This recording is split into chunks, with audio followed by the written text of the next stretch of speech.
Ya, assalamualaikum warahmatullahi wabarakatuh. Selamat pagi anak-anak. Gimana kabarnya hari ini, sehat? Alhamdulillah. Sebelumnya ibu mau tanya dulu, di sini ada yang tidak berangkat? Nggak ada ya, hadir semua.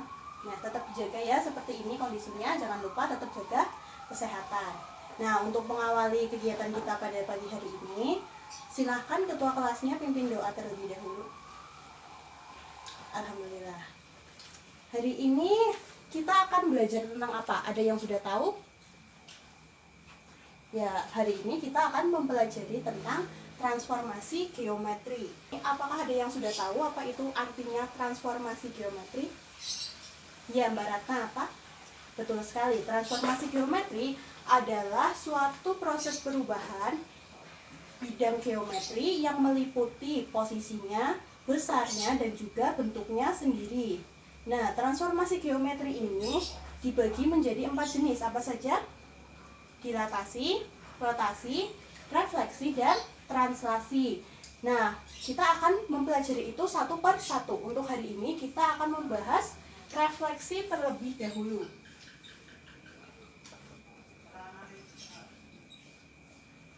Nah, di sini ketika kalian mendengar kata refleksi, apa yang akan muncul di dalam pikiran kalian? Ya, Mbak Ayu? Betul, refleksi, pencerminan. Selain pencerminan, Mas Bagus? Ya, betul, bayangan. Jadi refleksi itu nama lainnya kan pencerminan. Nah, pencerminan ini akan berhubungan sama yang namanya bayangan. Nah, contoh kegiatan pencerminan dalam kehidupan sehari-hari itu gimana? Misalnya seseorang yang bercermin, itu jika menggunakan media cermin. Contoh yang menggunakan media lain apa? Betul, bayangan pada permukaan air. Nah, di sini supaya kalian lebih memahami, Ibu memiliki gambaran tentang proses pencerminan. Ibu tempel ya di sebelah sini.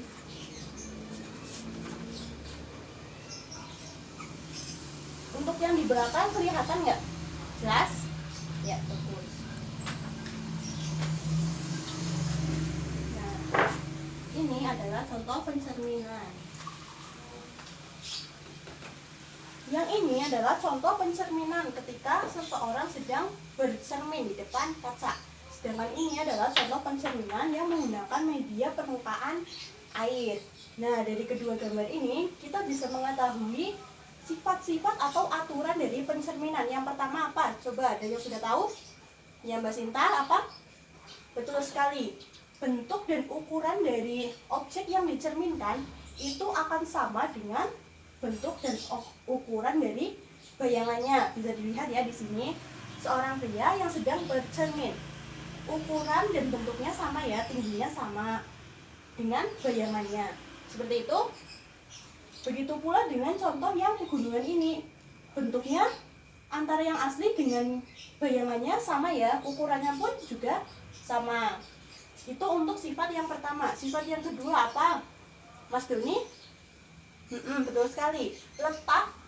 Jarak antara letak cermin dengan objek asli itu akan sama besar dengan jarak antara cermin dengan bayangannya. Bisa dilihat di sini.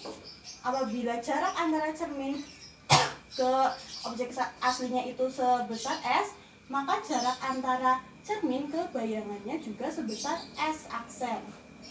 Bisa dilihat di sini juga ya. Ini berarti cerminnya itu kan permukaan air.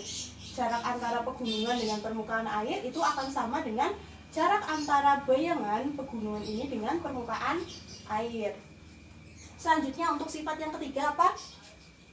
Betul sekali. Sifat yang ketiga itu adalah objek asli dengan bayangannya itu menghadap ke satu arah yang sama. Dalam arti lain mereka itu berhadapan. Bisa dilihat di sini ya, objek asli, bayangan. Mereka menghadap ke arah yang sama, yaitu ke cermin. Sampai sini paham? Ada yang ingin ditanyakan? Belum. Nah, Ibu coba dulu ya.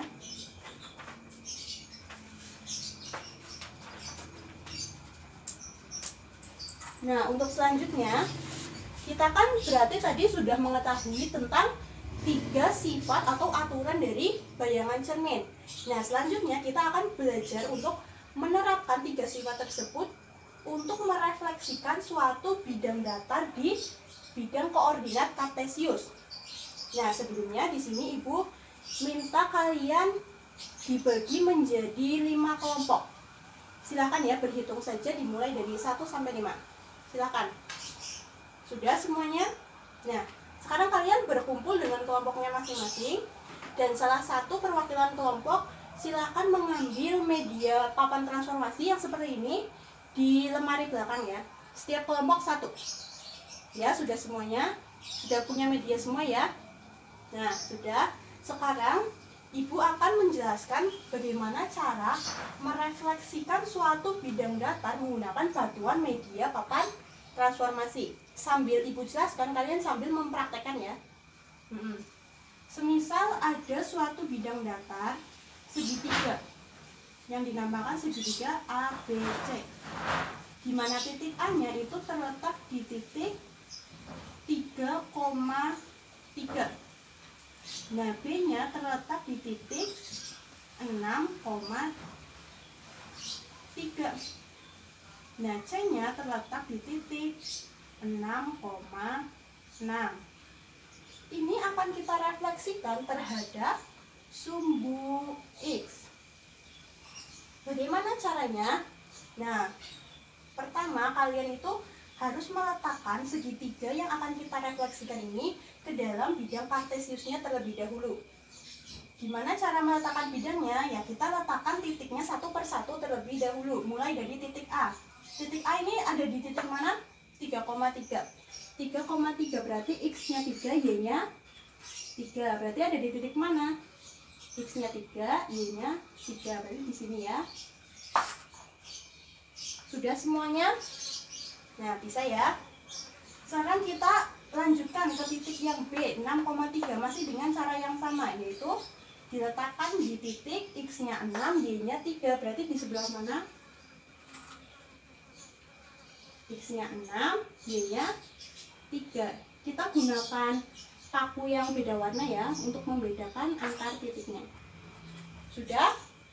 Terakhir titik yang C, 6,6. Berarti di sebelah mana? Betul.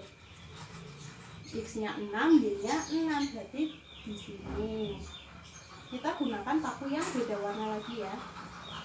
Nah, semua titiknya kan sudah diletakkan di bidang kartesiusnya. Sekarang kita hubungkan ketiga titik ini menggunakan tali,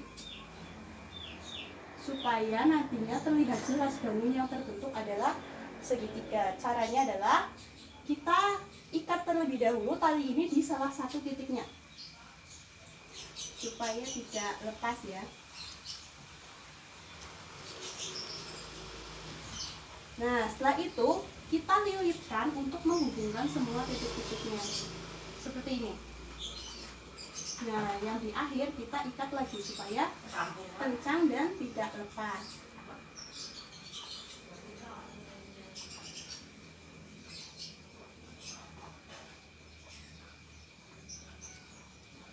Nah, sudah. Kalau seperti ini kan terlihat jelas ya, ini bangun apa berarti? Betul sekali, segitiga siku-siku. Selanjutnya tugas kita adalah merefleksikan segitiga siku-siku ini terhadap sumbu X. Sumbu X yang mana? Betul sekali, yang ini. Berarti kalau direfleksikan atau dicerminkan ya terhadap sumbu X, bayangannya akan berada di sebelah mana? Di bawahnya di sebelah sini ya. Betul sekali. Lalu bagaimana cara menentukan letak titiknya secara tepat? Nah, untuk meletakkan titiknya secara tepat, kita bisa melakukannya dengan cara menghitung jarak antara titik dengan cermin. Nah, tadi kan di sifat bayangan cermin itu jarak antara cermin dengan benda asli atau benda asal itu akan sama dengan jarak antara cermin dengan bayangannya. Ya, kita terapkan di sini. Pertama, kita akan merefleksikan titik A terlebih dahulu. Titik A-nya ada di titik 3,3. Ini yang warna kuning ya. Berarti kita ambil paku yang warna kuning juga. Titik 3,3 ini berarti berapa jaraknya dari sumbu X atau dari cermin? Kita hitung. 1, 2, 3. 3 petak ya. Berarti bayangannya pun juga berjarak 3 petak dari cermin. kita luruskan ini ke bawah. Nah, kita hitung 3 petak dari cermin ke bawah. 1, 2, 3. Berarti di sini. Maka A ketika di A 3,3 ketika di refleksikan terhadap sumbu X akan menghasilkan titik berapa itu? 3, min 3. Betul. Nah, selanjutnya kita refleksikan B 6,3 yang berwarna hijau ini. Kita refleksikan terhadap sumbu X. Sama seperti merefleksikan yang A tadi ya. Gimana caranya? Kita ambil dulu paku pinus yang warnanya sama dengan titik B, berarti warna hijau. Setelah itu kita hitung jarak antara titik yang hijau ini dengan cermin. 1, 2, 3 petak. Berarti jarak bayangannya juga 3 petak dari cermin. Kita hitung dan kita luruskan ya, jangan lupa. Lalu kita hitung ya, 1, 2, 3. Berarti di sebelah ini. Sudah bisa semuanya? Ya, kita lanjut ya. Nah, setelah kita tentukan titik refleksinya, kita tulis di sini. B 6,3 ketika direfleksikan terhadap sumbu X akan menghasilkan B aksen berapa itu? 6,3.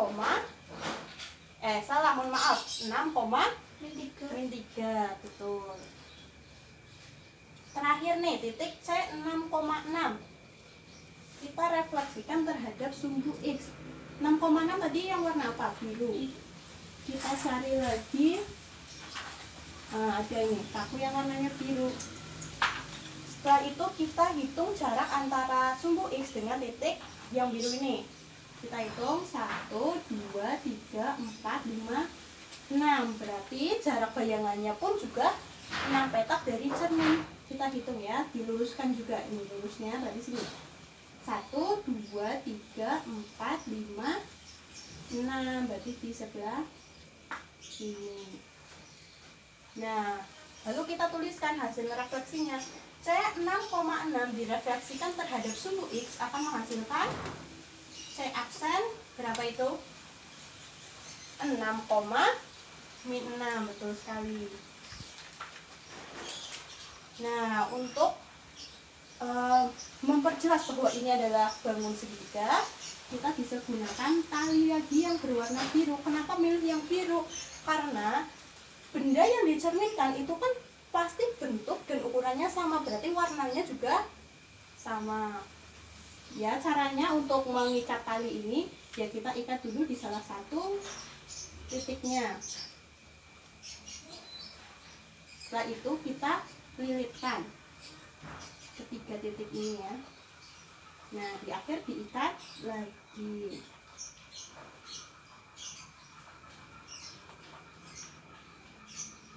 Nah, sudah terbentuk nih bidang, segitiga, siku-siku juga.